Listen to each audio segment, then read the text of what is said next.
Welcome back to my YouTube channel. ಇವತ್ತು ನಾನು ಮಾಡ್ತಾ ಇರೋದು ಮೊಳಕೆ ಕಟ್ಟಿರೋ ಪಲ್ಯ. ಇಲ್ಲಿ ನಾನು ತೊಗೊಂಡಿರೋದು ಕಾಬೂಲ್ ಕಡಲೆಕಾಳು ಮತ್ತು ಹೆಸರು ಕಾಳು ನೆನೆಸಿಟ್ಟು ಮೊಳಕೆ ಕಟ್ಟಿ ಇಟ್ಟಿದ್ದೀನಿ ಆಲ್ರೆಡಿ.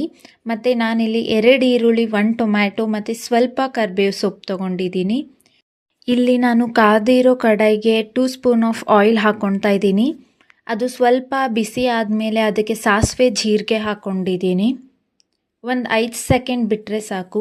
ಈಗ ನಾನಿಲ್ಲಿ ಕಟ್ ಮಾಡ್ಕೊಂಡಿರೋ ಈರುಳ್ಳಿ ಮತ್ತು ಕರಿಬೇವು ಸೊಪ್ಪು ಹಾಕ್ಕೊಳ್ತಾ ಇದ್ದೀನಿ. ಈರುಳ್ಳಿ ಹಾಕಿಬಿಟ್ಟು ಒಂದು 2ರಿಂದ 3 ನಿಮಿಷ ಫ್ರೈ ಮಾಡ್ಕೊಳ್ಳಿ. ಈರುಳ್ಳಿ ಕಲರ್ ಚೇಂಜ್ ಆಗೋವರೆಗೂ ಫ್ರೈ ಮಾಡಿ.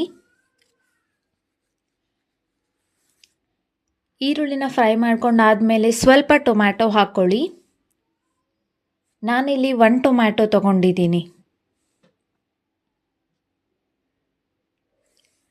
ಟೊಮ್ಯಾಟೊ ಹಾಕ್ಕೊಂಡಾದಮೇಲೆ ಈರುಳ್ಳಿ, ಕರಿಬೇವು ಸೊಪ್ಪು ಜೊತೆಗೆ ಚೆನ್ನಾಗಿ ಮಿಕ್ಸ್ ಮಾಡ್ಕೊಳ್ಳಿ.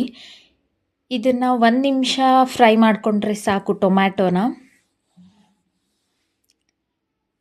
ಈಗ ಎಲ್ಲ ಮಿಕ್ಸ್ ಆದಮೇಲೆ ಈ ಥರ ಇರುತ್ತೆ. ಇದಕ್ಕೆ ನಾನಿಲ್ಲಿ ಸ್ವಲ್ಪ ಅರಿಶಿಣದ ಪುಡಿ ಹಾಕಿದ್ದೀನಿ.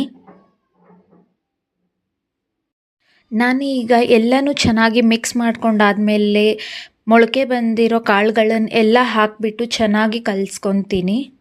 ಎಲ್ಲ ಮಿಕ್ಸ್ ಆದಮೇಲೆ ಈಗ ನೀವು ರುಚಿಗೆ ತಕ್ಕಷ್ಟು ಉಪ್ಪು ಹಾಕ್ಕೊಳ್ಳಿ.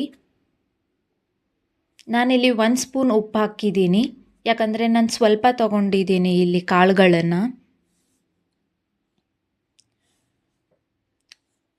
ಉಪ್ಪು ಹಾಕ್ಕೊಂಡಾದ್ಮೇಲೆ ಇದನ್ನು ಚೆನ್ನಾಗಿ ಮಿಕ್ಸ್ ಮಾಡ್ಕೊಳ್ಳಿ.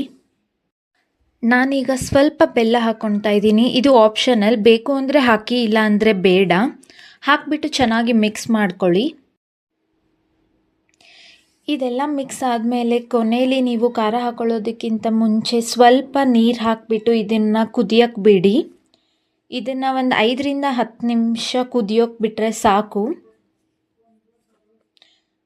ತುಂಬಾ ನೀರು ಹಾಕ್ಕೊಳ್ಳೋಕೆ ಹೋಗಬೇಡಿ, ಸ್ವಲ್ಪ ಹಾಕಿ.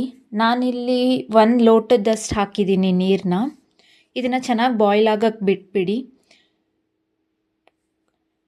ಇದೆಲ್ಲ ಬಾಯ್ಲ್ ಆದಮೇಲೆ ನೀವು ಕೊನೆಯಲ್ಲಿ ಖಾರ ಹಾಕಿಬಿಟ್ಟು ಚೆನ್ನಾಗಿ ಕಲಿಸ್ಕೊಳ್ಳಿ.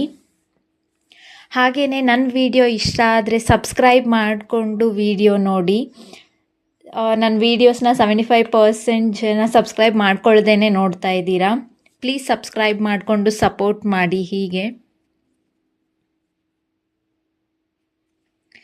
ಸೊ ಎಲ್ಲ ಆದಮೇಲೆ ಈಗ ಪ್ರೋಟೀನ್ ರಿಚ್ ಸ್ಪ್ರೌಟ್ಸ್ ಪಲ್ಯ ರೆಡಿಯಾಗಿದೆ. ಹೀಗೆ ನನ್ನ ವಿಡಿಯೋ ಇಷ್ಟ ಆದರೆ ಲೈಕ್ ಮಾಡಿ, ಶೇರ್ ಮಾಡಿ, ಕಮೆಂಟ್ ಮಾಡಿ. Thank you for watching and supporting.